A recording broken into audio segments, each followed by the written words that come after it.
Welcome to session 2, everybody, and we have 2 papers in this session. I'm Tim Roberts, I'm the recently appointed Outreach Director. The first paper is a very long-term programme.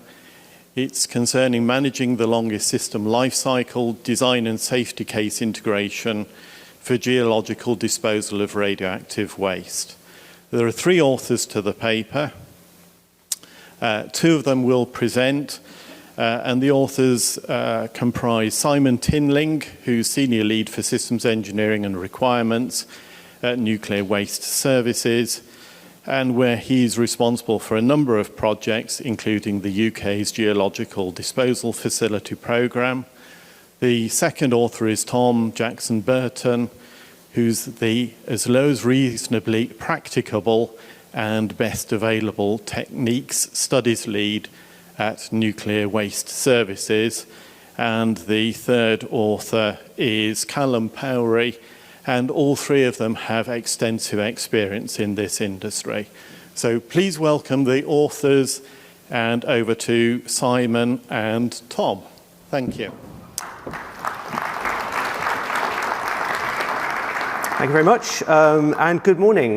Yes, as you can see, we are also in the competition for the paper with the longest title. I haven't done a character count, but if anyone wants something to do, you can let me know the answer later. This is actually a sequel to a paper that was presented at ASEC 2022 by a couple of my colleagues.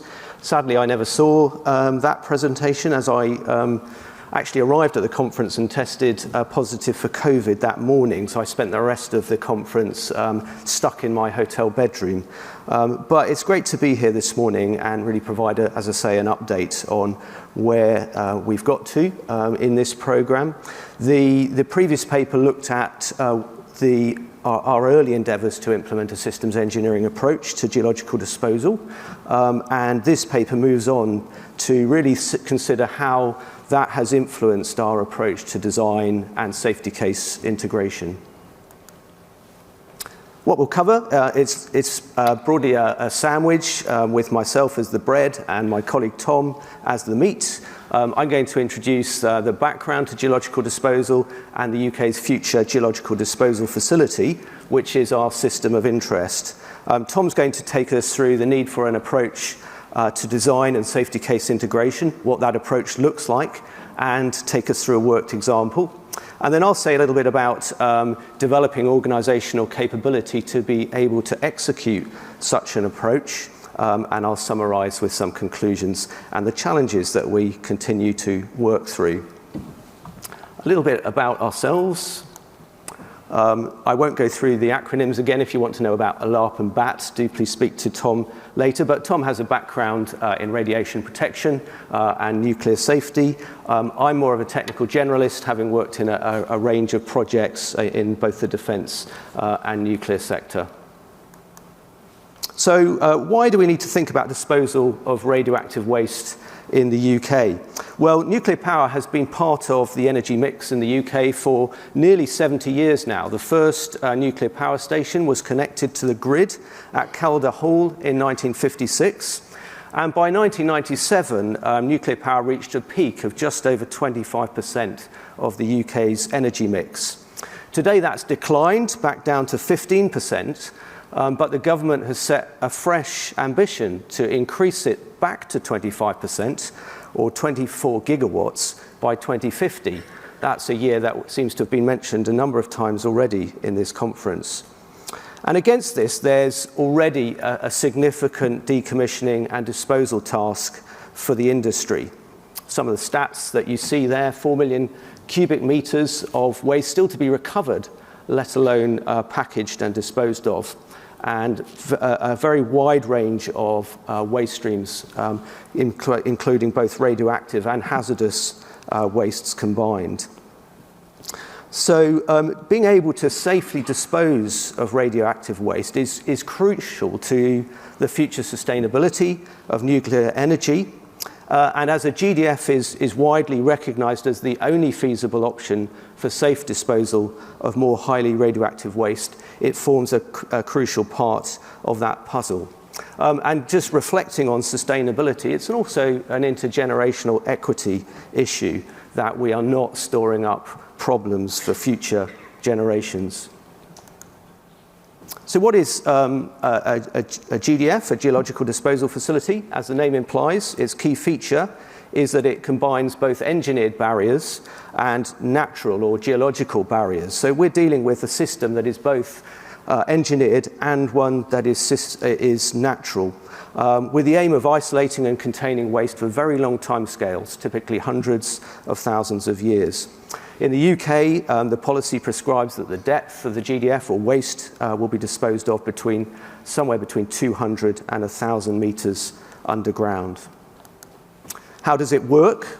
Well, the geological disposal makes use of multiple barriers, including the waste form itself, which may have been conditioned or treated to immobilize it or render it chemically inert. The container or the waste package that the waste is contained in. And then the engineered barriers, which are typically the backfill or buffer material and the host rock that the GDF is constructed in. And overlying rock formations may also be important in isolating radioactivity in the very long term. So what does the life cycle look like? Well, the oddity of a GDF life cycle is that the primary function of the system is only fulfilled after it is decommissioned and closed. And that depends on achieving an acceptable closure state that can only be achieved through successfully executing the prior life cycle stages, including siting, which is about finding a suitable geology and a willing community, site characterization and design, which have to happen together because the design has to evolve as the understanding of the natural system, the geology, is understood. And then moving on into construction, operations, and then closure. Today we're engaged in pre-concept design, where we're looking at how we establish our capability as a design authority, as an intelligent customer, but also how we lay down the design basis for conceptual design on a site-specific basis. And compared to most other infrastructure projects, these life cycle stages are very long in duration. We're estimating around about 15 years for site characterization and design, because of the research and development and characterization activities that go on during that period. Construction at around 10 years, and operations at up to 150 years. There's also a lot of concurrence in the design, construction, and operation because the capability to dispose of waste is added incrementally over the operational period. What does a GDF look like as our system of interest? Well, as underground vaults and engineered barriers, there are access ways, those are drifts or shafts, and a range of subsurface facilities and supporting infrastructure. We have a lot of stakeholders to consider, all the kinds of stakeholders that you would think about with a large infrastructure project. And in addition, we're dependent on a willing host community and rigorous regulatory approvals. The purpose is to safely emplace the inventory such that we can achieve an acceptable closure state. And as you can imagine, there's quite a lot of interfaces at the architectural level to consider here, and so we have to allow for a great deal of complexity in architectural decision-making and management of those interfaces as we enter into design. So what does the organization look like that's able to deal with something like this and do the systems engineering activities around it? Well, we have a set of functions and disciplines that tend to focus on specific stages in the life cycle. So just to call some of those out, we have waste management colleagues who are concerned with how the waste should be packaged and stored right now, such that it can be received by a GDF in the future. We have colleagues working in siting to understand where the right geology might be and where a willing community might be. Colleagues in engineering and construction who are concerned with the engineered solutions and construction safety. Colleagues thinking about operations and operational safety. And then a very specialized team looking at post-closure safety and how a closure state can be achieved that will provide for long-term safety. And a lot of what the systems engineering function is there to do is to enable the interdisciplinary working that needs to go on between those functions to actually get them having the conversations that need to happen that lead to the communication of life cycle requirements. So, for example, how will waste packages be and the engineered barriers and the geology combine together to deliver long-term isolation and containment? That then feeds into our waste package specifications and requirements for the earlier life cycle stages. Or how will the packages of waste be transported and received and handled? That needs input from those who understand the operation of the facility, those who understand the engineered solutions, and it will feed into our waste package specifications and requirements for the operational life cycle stage.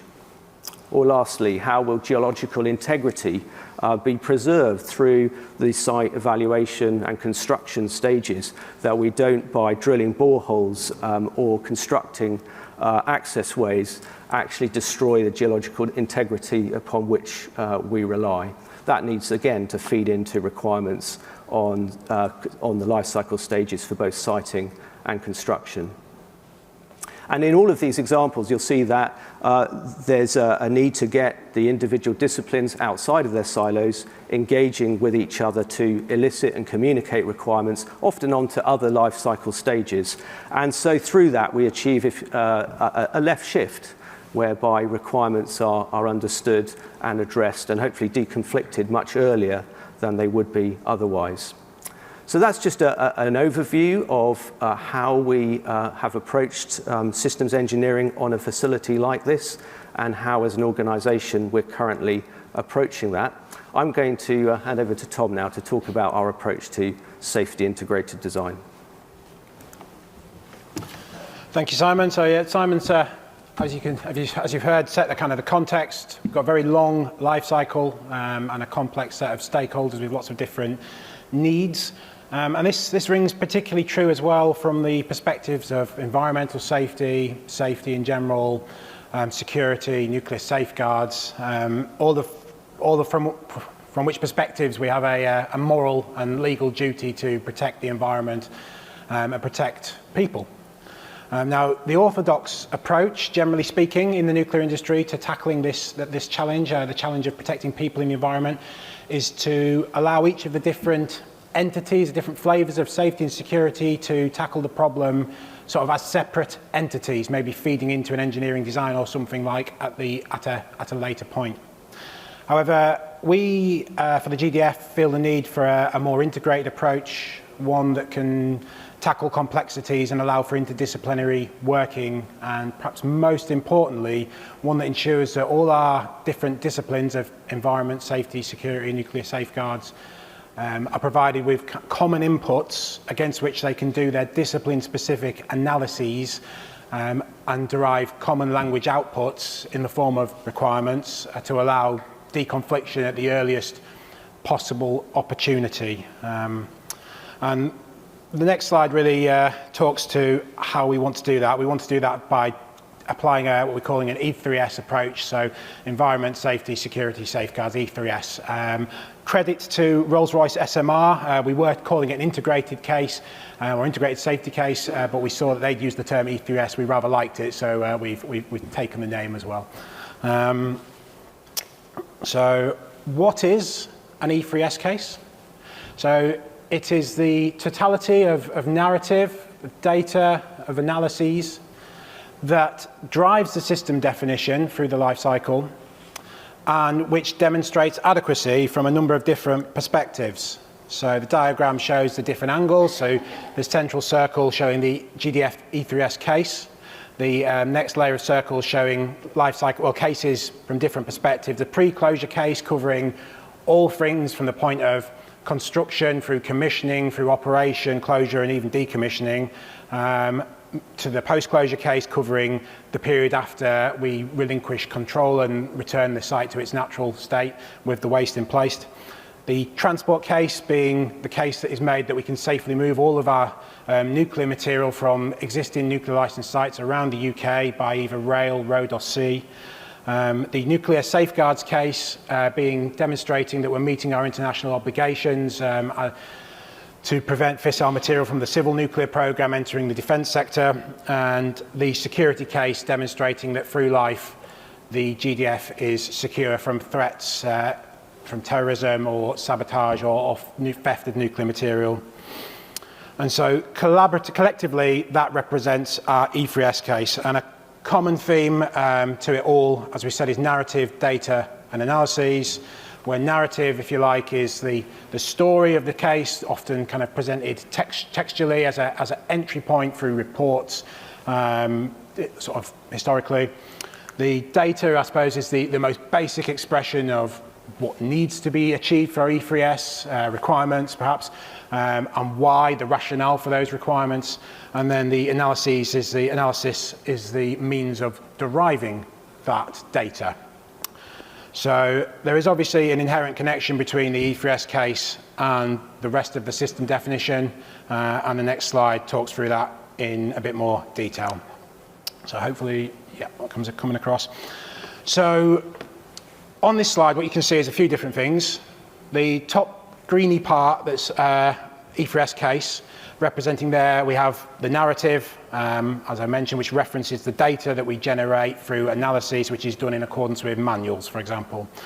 The bluey coloured bit is the system definition more broadly, and well, there we have our GDF requirements management to inform a process of structured decision making. So what is it we do with those requirements to turn it into a solution, be that sort of logical, functional or physical down the line, done through a process of selecting from relevant good practice approaches where that's appropriate, or optioneering in the broadest possible sense and in a proportionate way, and all done in line with our decision making procedures.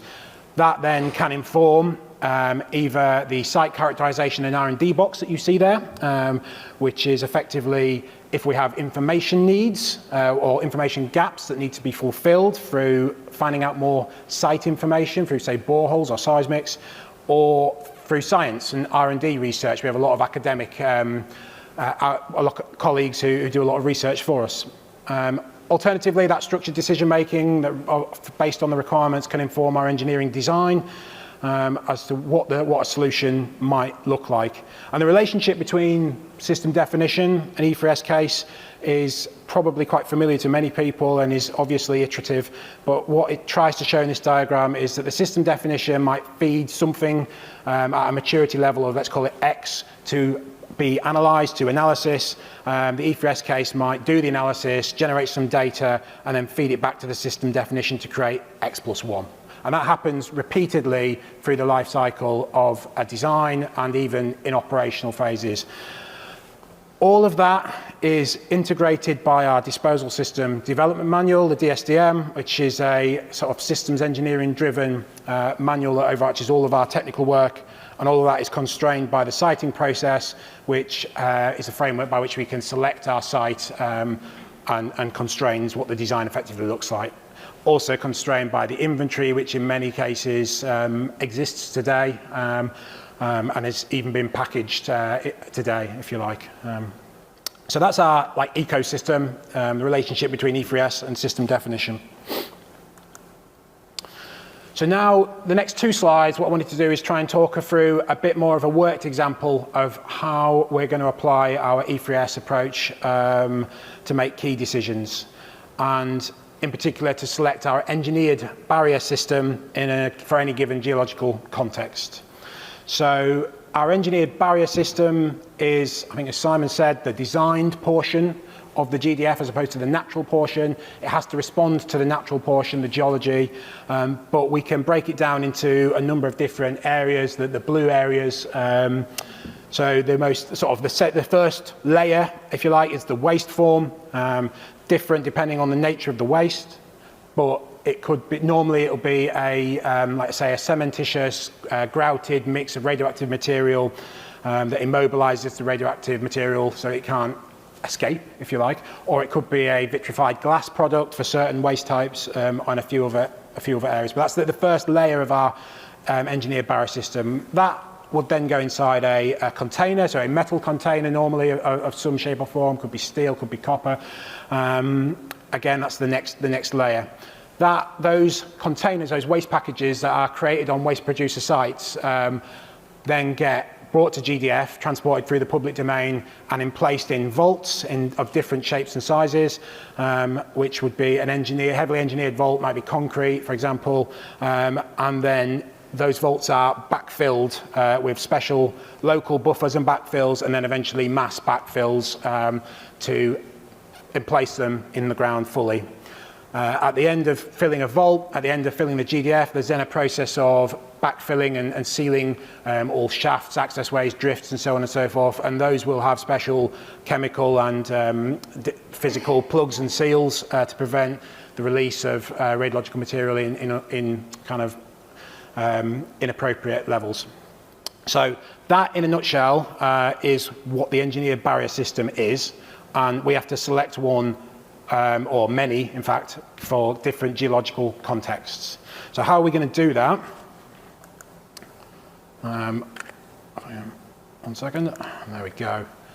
So this diagram tries to explain how we're going to select that engineered barrier system by applying the E3S approach. Now, it is shown as a linear process, as with pretty much everything, it seems, in systems engineering and also safety case, in my experience.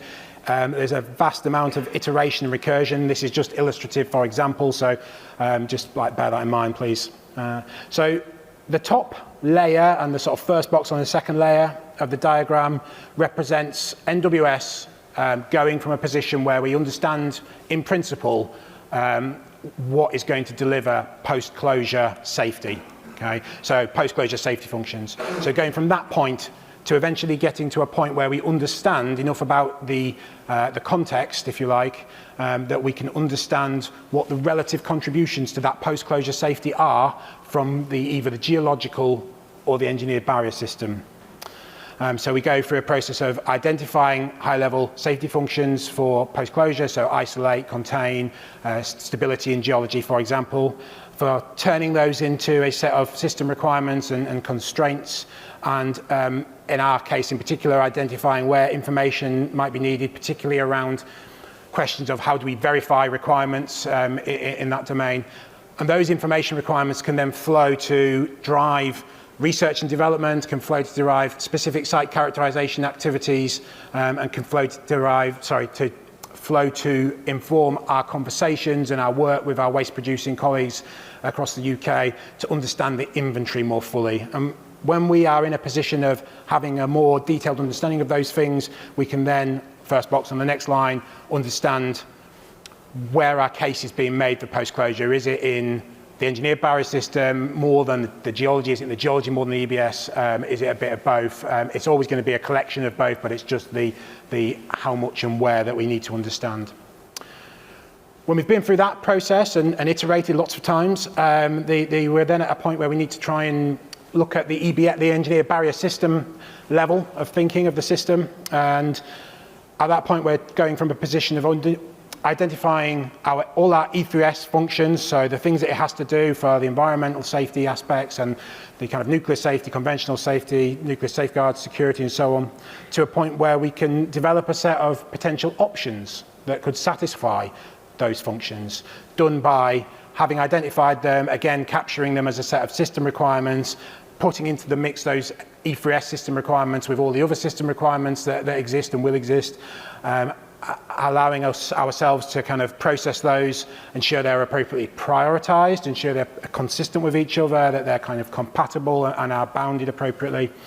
And that set of like baseline system requirements for the engineered barrier system should then allow us to develop that set of options which have the potential to satisfy those requirements. The final line on this slide then represents the selection of the engineered barrier system in a given case. And what we see that as being driven by understanding how a given option satisfies the set of requirements. So we see that as the E3S functions analysing options in relation to the system requirements. We see that as understanding how those options satisfy particularly the verification and validation criteria that we will have set, and then we see that as a process of then identifying those engineered barrier options and implementing them moving forward. So in a very simplified way, I've tried to articulate how collectively we want to take an integrated approach to all of the flavours of safety and security and safeguards case, so E3S, design, research and development, site characterisation, and working with waste producers on inventory to get to a point where we can select, if you like, a component part of the GDF, e.g. the engineered barrier system. So I think I'm going to hand back to Simon now to talk a bit more about our kind of capability building slides, if that's okay, Simon. Thank you. So a sound theoretical approach is one thing. Having the organisational capability to put that into practice is quite another. And as we've heard from other presentations in this conference, a lot of what we have learned and put into practice will no doubt resonate with others' experience as well. We've tended to think about capability in terms of people, process, and tools, all three being essential to the E3S approach that Tom has outlined. Some of the people and process aspects that we've found helpful, things that have worked for us. Firstly, commitment to systems engineering as an interdisciplinary approach. There's really two parts to that. First of all, commitment to systems engineering. And we have been fortunate to have some top-down commitment from seniors in the business, often coming from other sectors and recognizing the value that systems engineering has for a complex project like this. We've also found it very helpful to point to the government's project delivery standard and some of the IPA guidance that I think Ian is going to be speaking about in a upcoming session, so a segue for Ian there. And more recently, we've secured commitment to systems engineering as an approach in a board-level technical policy for the organisation as a whole. So that's been really foundational in laying the sort of top-down commitment that we need. We talked a bit about the disposal system development manual, but we've very much recognised that in the nuclear sector, it's very process-oriented, and so we need to develop our technical processes tailored from ISO 15288 and get those adequately embedded in our quality management system. That's been a significant priority and one that has made a significant difference. I'd also just go back to the point about interdisciplinary working. Systems engineering is by definition an interdisciplinary approach, and so it's been really important for us to promote it as such. So, for example, just making it clear in the way we talk about it that it's something that everybody does. All the disciplines are involved in doing systems engineering. It's not simply something for those with systems engineering in their job title. They are perhaps there to facilitate the process, but everyone is there to make it happen. And also recognizing that systems engineering language we use and the systems engineering products that we develop, whether they be requirements or concepts of operations, etc., they all have to be intelligible and unambiguous. And sometimes we have to be willing to compromise on the language that we use for the sake of commonality and consistency across the business. Just moving on from the disposal system development manual, what we've then sought to do is connect the discipline-specific processes to the top-level systems lifecycle processes so that there is flow of data and the different E3S processes can talk to each other through a common top-level process. So, for example, looking at manuals for how safety teams do HAZOPs or failure modes effect analysis, or how they prepare their claims, arguments, and evidence structures. Connecting those things to the system lifecycle processes has been a really key way of moving forwards. We've also had to talk to our project managers and planners to help them understand what it looks like to schedule these highly iterative and recursive processes. It's not, the V model is not a waterfall, and you can't simply schedule some of the diagrams that Tom's outlined there as a set of sequential activities. In the last 3 years, we put a lot of effort into raising awareness around the business. We put about a dozen people through the Associated Systems Engineering Professional qualification. We've run many learn and share events. We've conducted systems engineering attitude surveys, and lots of workshops with subject matter experts, really to tailor some of the systems engineering processes and reach that commonality of understanding and commonality of language that we need.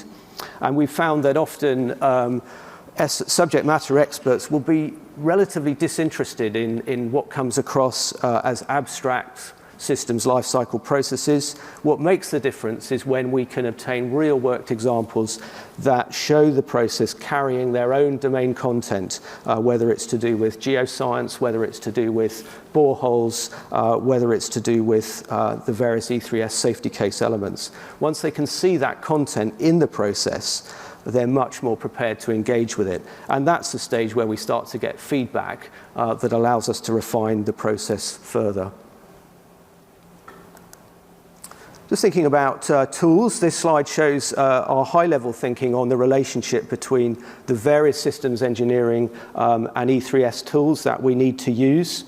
To support both a systems engineering and an E3S approach, the tools need to enable that iteration and recursion of requirements, the design definition, and the various E3S assessments that are going on. They also need to support periodic reporting of the E3S case to the various regulators and to internal design reviews. So some of the thinking that's helped us, or some of the things that helped us clarify our thinking around tools.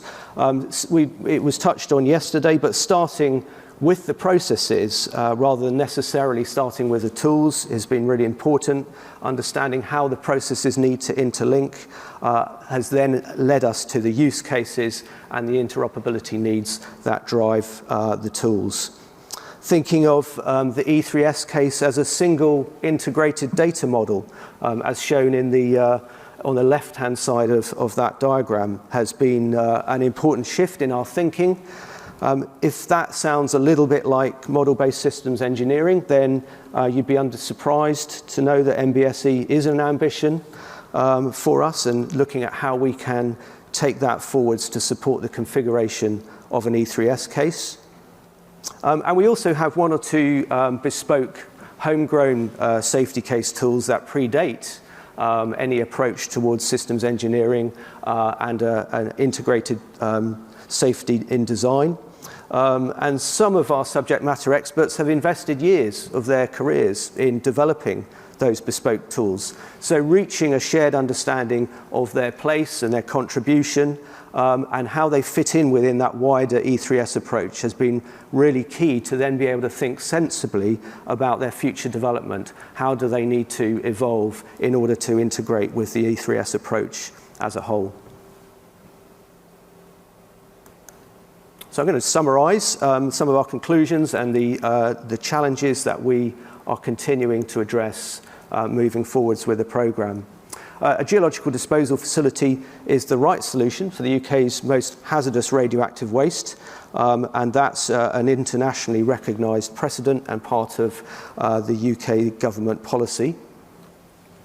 It is a complex system of systems with many interfaces and architectural complexity to deal with, as well as quite an unusual life cycle. A lot of stakeholders that need to be appropriately engaged and managed, and they in turn need to recognise each other's needs. One of the challenges that we have is the fact that different regulators have different interests and are focused on different aspects of the E3S case, and so getting them to understand each other's interests and reconcile together is going to be a challenge going forwards. And then the way that the various parties come together to understand the safety of the facility in the very long term is a key aspect to the E3S case. We're doing this through the delivery of a systems engineering approach and an integral and holistic E3S case. Some of the challenges we're still facing and will probably continue to deal with in years to come. Stakeholder engagement and understanding. We've begun very much internally with our own subject matter experts, raising their awareness and understanding of systems engineering and thinking through how their domain needs to flow through the processes that we have laid down in the Disposal System Development Manual. That's an ongoing exercise, and building that into induction training, building that into new stages of process development as the program advances is going to be really important. The difference in subject matter expert language, and as I said, sometimes it's important to insist because commonality and removal of ambiguity is essential. Other times it's necessary to compromise, and we as a systems engineering discipline have had to give up some of the terms we would like to use because they're the terms that you find in common systems engineering textbooks. And then on the processes that we're looking at, continuing to tailor SE principles and find ways of expressing them in the processes that we're using is an ongoing challenge as the program advances, making sure those processes are ready to carry it forwards. I've talked about iterative and recursive processes and helping planners and project managers understand how to describe those in project plans such that we're estimating appropriately. And then with our tools, finding the tools that meet the use cases and interoperability needs we've identified. At the moment, we find those needs are often segmented across sectors. So, for example, safety case tools are often don't always talk as we would like them to systems engineering tools, and systems engineering tools don't always talk as we would like them to building information modeling and the like. So there's areas of development for us there. And lastly, how we deal with our homegrown tools and their integration with commercial off-the-shelf tools is an area that we are continuing to work on quite closely with subject matter experts that care about those very greatly. So that's our summary of where we've got to with the E3S case and the challenges that we have going forward. Thank you very much for listening, and we look forward to any questions. For a new interpretation of system life cycle and entity life history. Have time for a couple of questions. Richard, do you want to go first? Right, Richard Beasley, RB Systems. I think on your challenges, you talked about the need to have recursive and iterative. That needs to be the plan as well. I think you need to be much more explicit about keeping the program manager involved as one of the disciplines, and every time you do a review, revise what do you need next from the plan and make the plan dynamic just like your design. I think it needs to be a much more explicit inclusion. Okay. Yes, Technically not a question, but there we go. So. I will agree. Thank you, Richard. Yeah. Hello, Simon Perry, Scarecrow Consultants. I'd like to ask how you're going to ensure organisational and societal memory for a system that's got a lifespan of hundreds of thousands of years. You know, how do you make sure in 100, 200, 500, 1,000 years, people still remember what it is that's there? I'll give an initial answer, and Tom can add to that if he feels able. So we do actually employ a number of, we invest in a fair degree of social science research in the program, and they are very much looking at how do memes, if you like, or how does knowledge and understanding pass down through the generations. That is an area of interest. The post-closure safety case has to specifically address what is called human intrusion. So how do you ensure that in centuries to come, somebody doesn't come along and just dig it all up again? and there are factors to consider, like not locating it near attractive natural resources that might lead people to go digging. There's also quite a debate around, do you mark it in some way, or actually human nature being what it is, if you mark it, curiosity will lead to people digging it up anyway. So there's lots of factors like that to think through. All of those do go into what's called the post-closure safety case, and they have to look at a range of scenarios or features, events and processes, they call them, to show that they've covered off all eventualities. So there's a lot more you can read on it if you're interested, but that's the broad answer. Anything else, Tom? No, I mean, all I would add to that is in addition to the work we do ourselves, we're very, very actively engaged with the international community on GDF. There's only a handful of international GDF programs, so we work very closely together. And so in addition to kind of developing our own position on human intrusion, we do a lot of work with the international partners on a kind of collective understanding of what best practice might look like for human intrusion and communication through generations as well. So, yeah. Thank you. Good. Hi there, Jan Boyce, Atlas Electronic UK. Great presentation, thank you. My question is, how do you ensure that you capture and show compliance to all the regulations that you're facing in a sort of traceable and auditable way? Thanks. Yeah, so that's a kind of a great question and a big challenge, shall we say? And like first and foremost, it's not a challenge that is new. All nuclear licensed sites are in some way subject to all of the elements I've talked about, apart from perhaps post-closure. But all nuclear licensed sites tend to tackle it let me rephrase that. Some nuclear licensed sites often tackle it in that kind of orthodox kind of separate entity way. So the first step we're taking to try and understand the holistic picture of what are all the regulations that apply is by bringing it together and calling it and badging it as an E3 case. And then understanding what the different standards of protection are across the different disciplines and domains of safety, security, etc.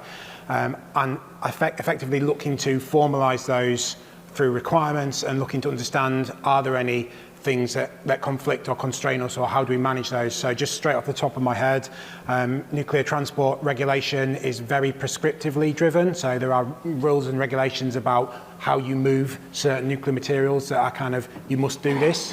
Whereas a lot of the other domains, like nuclear operational safety, are what we call goal setting. So they just say, be safe, but be a LARP, for example. And so trying to balance a kind of prescriptive demand that's right for the public transport domain, that might impact the operational domain with a different regulatory expectation is something that we're trying to work out. But we want to do that by bringing it transparently together as a whole and looking at it like holistically through the means of systems engineering and capturing it through requirements. I'll just add to that if we get this right, then the idea is that the audit trail of the design process actually provides the safety case, because it shows how at every stage you have optimized your decision making across the E3S factors. So thank you very much, Simon and Tom. And I should point out that their paper was awarded Best Paper, so congratulations on that. For those of you who weren't present last night.